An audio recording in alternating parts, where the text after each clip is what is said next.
Hello, I'm Reggie Manus of Manus Diamond Importers. My family's been involved in diamond mining ever since I was a small child growing up in Africa. I vividly remember the afternoon when our caretaker, in a fit of drunken rage, threw my brother Zeke into a small natural cave not far from our estate. "That'll learn you, you little shit. You can come out when you lose the sass mouth." Fearing a similar fate, the rest of us fell in line and did as we were told. In the coming weeks, we were unable to extricate Zeke, but we continued to visit and deliver what food we could sneak from the pantry. A couple of months later, when one of the many local warlords raped and burned his way through the family estate, we hid in the natural cave with Zeke, fearing for our asses, and left our drunken caretaker to his fate. In his time below ground, Zeke had almost lost all of his eyesight, but he had kept his sass mouth and gained a considerable fortune by negotiating with the mole men for whatever goods and services needed. The mole men knew of the richest deposits of diamonds in the region, and were willing to barter freely, so long as the pornography, canned goods, and cheap swill of our sunlit world continued to flow into theirs.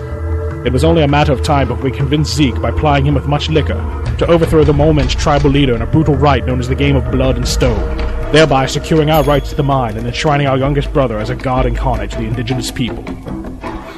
The first month or so of operations was slow. It was extremely difficult for a 9-year-old to obtain pornography and liquor, let alone the explosives needed to quickly remove stone. Tempers flared, and the average workday began to hold the possibility of being murdered in the dark. However, a few weeks later, when our father returned from his opium-fueled debauchery expedition with another new mommy, we had the groundwork for a lucrative business already in place. He was the final key, being that he was of legal age, could sign papers, enter into contract, purchase pornography and liquor, and people were much more willing to supply him with explosives. Our family was back together. Today I live the good life here in the United States. Zeke remains in the mines, partaking of the sacrificial offerings and overseeing the extraction of high-quality diamonds for sale abroad. Each diamond is painstakingly certified by a toothless aborigine that we pay in hallucinogenic but slightly toxic mushrooms. This may seem like an unfair practice, but he's long past giving two shits, and since we pass the savings directly on to the consumer, neither should you. Unlike other diamond importers who are oh so righteous on their high horse about not trafficking in blood diamonds, we'll level with you. Yes, some of these may or may not be blood diamonds, but as you fat bastards in the States with too much disposable income are fond of saying, I gots to get mine, know what I mean?